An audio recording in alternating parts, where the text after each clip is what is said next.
Hi everyone, my name is Manas, and in this video I'll be going over my final semester internship project at Innovaccer, which was called Engineering Metrics Automation. So what the basic premise of this project is that code quality and security is a very important aspect for any piece of code.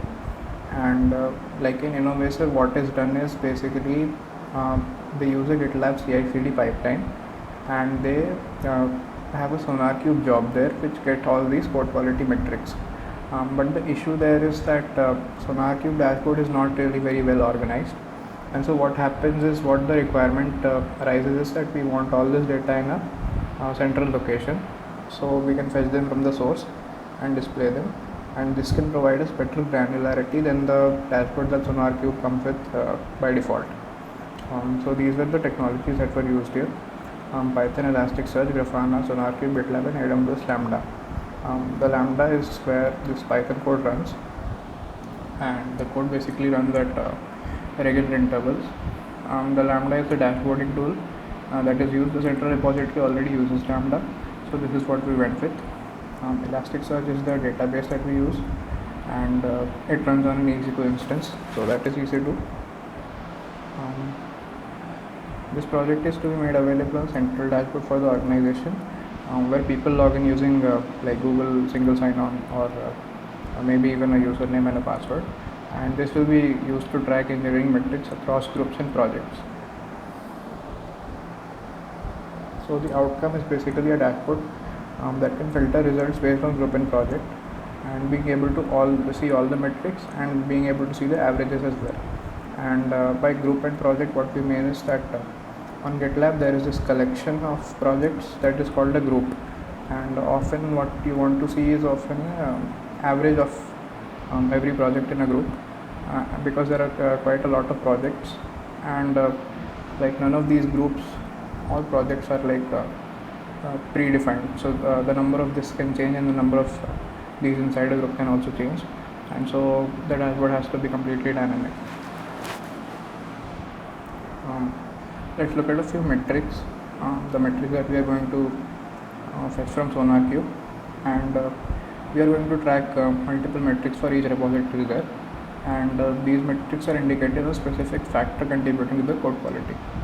So let's see one of the most popular metrics, and that is code coverage.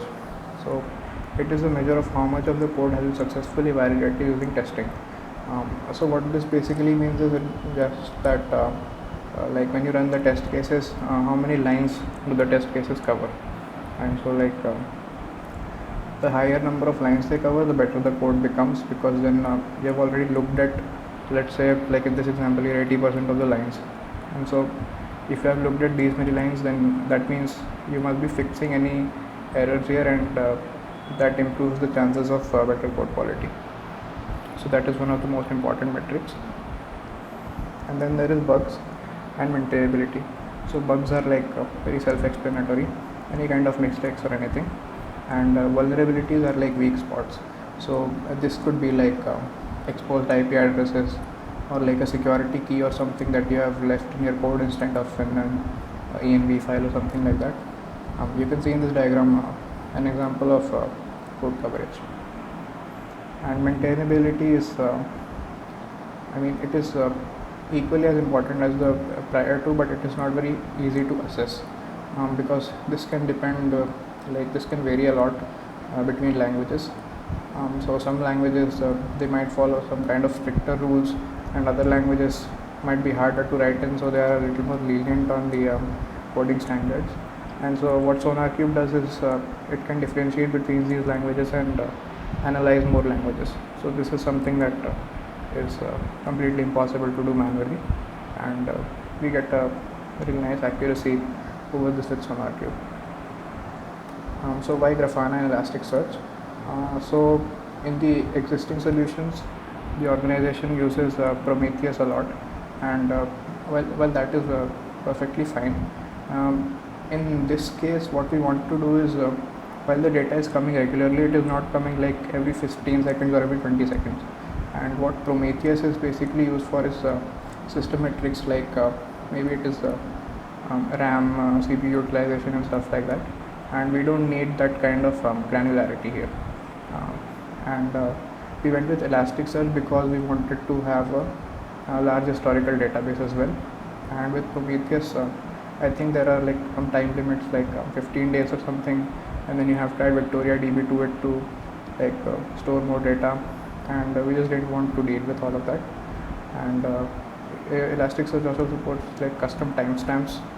Prometheus I think only does it for like 15 minutes or something, but in Elasticsearch you can just give it a date and Grafana picks up on it. And Grafana was used because again it is what the central monitoring site uses, and because it has pretty good compatibility with Elasticsearch. Yeah, so this is what the proposed solution looked like. Like I mentioned earlier, a Python script runs on AWS Lambda. It runs on the basis of a cron job, so every weekday is what we have it set to right now, and it fetches the metrics for the past day. So let's say that it runs at 9 a.m. every day. So for the last 24 hours, it gets the metrics from SonarQube API, and then this is what it pushes into Elasticsearch. Yeah, and by the way, we run this Elasticsearch on EC2 instance, and so this pushes the project name, group name, and this metric value is actually repeated. So for like code coverage, the key will be code coverage, and the metric underscore value thing will be the code coverage in percentage. And so then we get to the dashboard.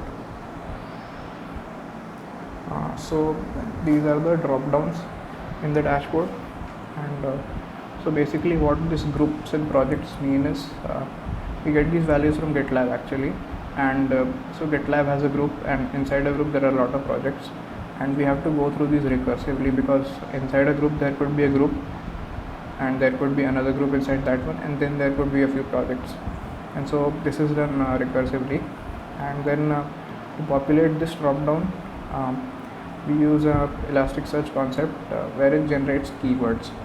So what keywords are, like if you consider the group, and the group name keyword is basically a list of all the possible values of groups that it sees, and so it gets really easy to filter a particular group or a particular project inside a group, as you can see in this drop down screenshot here. Getting to the actual dashboard, this is what it looks like. The values are blacked out here. So you can choose a group, you can choose a project from up top here, and then you see group by stats, and this by the way is not being pushed by Python script. This can be done entirely on Grafana side. It can average out the values for each and every project inside a group, and all this is done using Lucene queries to get these values and average them out. And then there is a graph as well to show the how the code coverage changes with time. And at the top here on the dashboard you can also change the time range to like get average for a specific time range, or see the current values for a specific time range. So yeah, that's it. Thank you for watching.